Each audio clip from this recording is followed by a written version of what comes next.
কোনো মানুষ যদি খুদকুশি করে মারা যায়, ফাঁসি লেগে মারা যায়, তাহলে সে মানুষের নামাজ জানাজা পড়া হবে কিনা এবং সে মানুষকে মুসলমানের কবরস্থানের মধ্যে দাফন করা হবে কিনা।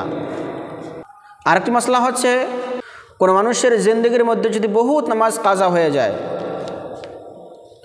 20 বছর 30 বছর পর্যন্ত সে নামাজ পড়েনি, কিন্তু সে এখন চাচ্ছে যে সে নামাজ পড়বে, তাহলে সে নামাজকে কাজা করার নিয়ম কি?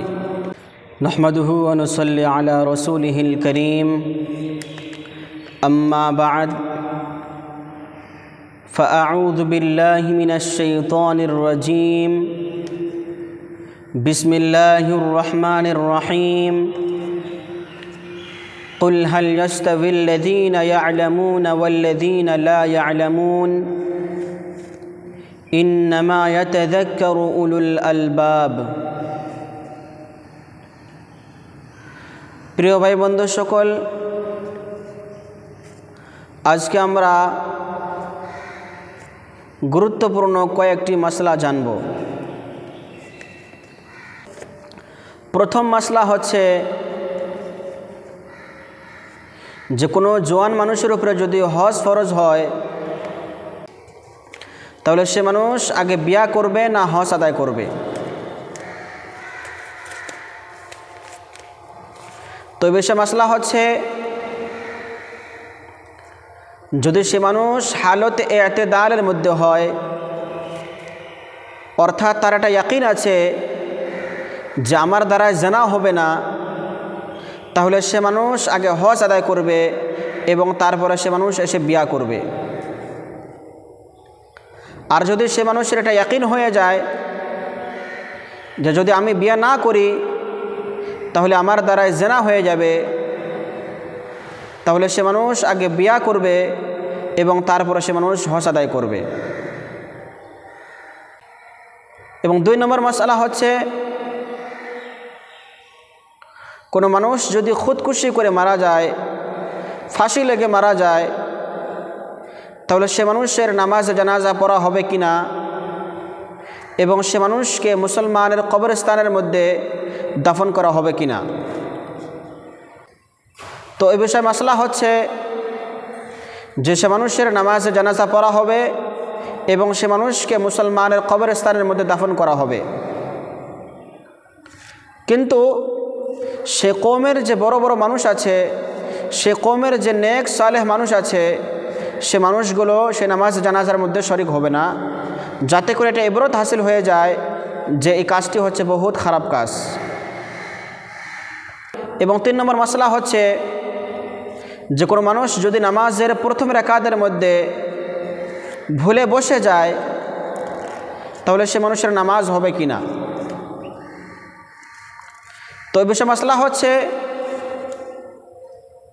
যদি সে মানুষ প্রথম রাকাতের মধ্যে ভুলে বসে গিয়েছে আর 3 তাসবিহ বরাবর সে বসেনি, অর্থাৎ সুবহান রাব্বিয়াল আযীম, সুবহান রাব্বিয়াল আযীম, সুবহান রাব্বিয়াল আযীম, এই 3 তাসবিহ বরাবর সে বসেনি, তার আগে সে দাঁড়িয়ে গিয়েছে, তাহলে সে মানুষের নামাজ হয়ে যাবে।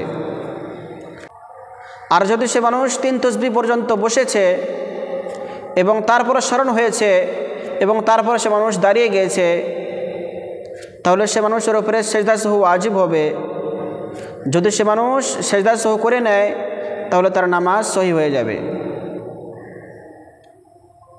এবং 4 নম্বর মাসআলা হচ্ছে, কোনো মানুষ যদি কায়দা আখিরার মধ্যে ভুলে দাঁড়িয়ে যায় এবং দাঁড়ার পর তার স্মরণ হয়ে যায়, তাহলে সে মানুষের নামাজ হবে কিনা। তো বিষয় মাসলা হচ্ছে, যদি সে মানুষ কায়দা আখিরার মধ্যে ভুলে দাঁড়িয়ে যায়, এমনকি সে রুকু পর্যন্ত করে নিয়েছে, তাহলে সে মানুষ যতক্ষণ পর্যন্ত সেজদা করেনি, তাহলে সে মানুষ কায়দার মধ্যে ফিরে এসে সে নামাজের শেষের মধ্যে সেজদা সহ করবে। যদি সে মানুষ সেজদা সহ করে নেয়, তাহলে সে মানুষের নামাজ সহি হয়ে যাবে। এবং 5 নম্বর মাসলা হচ্ছে,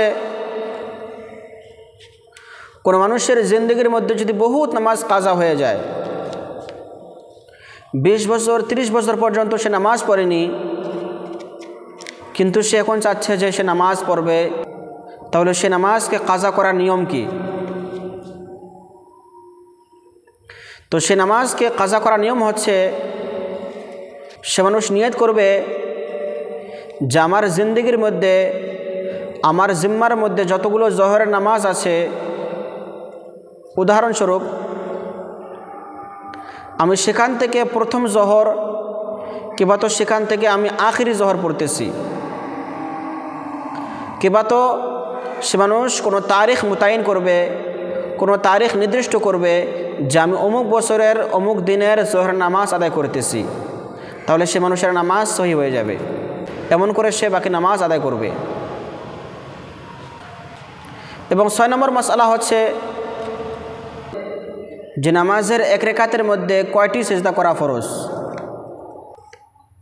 তো এই বিষয়ে মাসলা হচ্ছে যে নামাজের প্রত্যেক রাকাতের মধ্যে 2টি সিজদা করা হচ্ছে ফরজ। কোনো মানুষ যদি একটি সিজদা করে আরেকটি সিজদা আদায় করে না, তাহলে সে মানুষের নামাজ হবে না। আরেকটি মাসলা হচ্ছে যে কোনো মানুষ যদি ভুলে নামাজের মধ্যে একটি সিজদা করেছে, কিন্তু সে আরেকটি সিজদাকে নামাজের শেষের মধ্যে আদায় করেছে, তাহলে সে মানুষের নামাজ হবে কি না। তো এই বিষয়ে মাসলা হচ্ছে যদি সে মানুষ নামাজের আখিরের মধ্যে সে সেজদাটি আদায় করে নেয় আর নামাজের আখিরের মধ্যে সেজদা সহ করে নেয়, তাহলে সে মানুষের নামাজ আদায় হয়ে যাবে, সে মানুষের নামাজ সহি হয়ে যাবে। আরেকটি মাসলা হচ্ছে যারা মসবুক হয়, যারা ইমামের সঙ্গে 1 রাকাত বা 2 রাকাত নামাজ পায়নি, তো সে মানুষ নিজের নামাজকে পুরা করার জন্য কোন সময় দাঁড়িয়ে যাবে? ইমামের এক তরফ সালাম ফেরার পর, ইয়া ইমামের দোনো তরফ সালাম ফেরার পর? তো বেশি মশলা হচ্ছে ইমামের দোনো তরফ সালাম ফেরার পর সে নিজের নামাজকে পুরা করার জন্য সে দাঁড়িয়ে যাবে, দাঁড়িয়ে সে নিজের নামাজকে পুরা করবে। আরেকটি মশলা হচ্ছে যে আম হালতের মধ্যে সবসময় টুপি পিঁধে থাকাটা কি সুন্নত, নে মুস্তাহাব, নে ওয়াজিব, নে ফরজ? তো বেশি মশলা হচ্ছে যে আম হালতের মধ্যে সবসময় টুপি বেঁধে থাকা হচ্ছে মুস্তাহাব, আর নামাজের মধ্যে টুপি ছাড়া এমনি নামাজ পড়া হচ্ছে মুকরু। আরেকটি মশলা হচ্ছে কোনো মানুষ যদি নামাজের মধ্যে আয়াতে সেজদা পড়েছে এবং আয়াতে সেজদার জন্য সে ভুলে 2টি সেজদা করেছে, তাহলে সে মানুষের উপরে সেজদা সহু ওয়াজিব হবে। যদি সে মানুষ সহু সেজদা করে নেয়, তাহলে সে মানুষের নামাজ সহি হয়ে যাবে।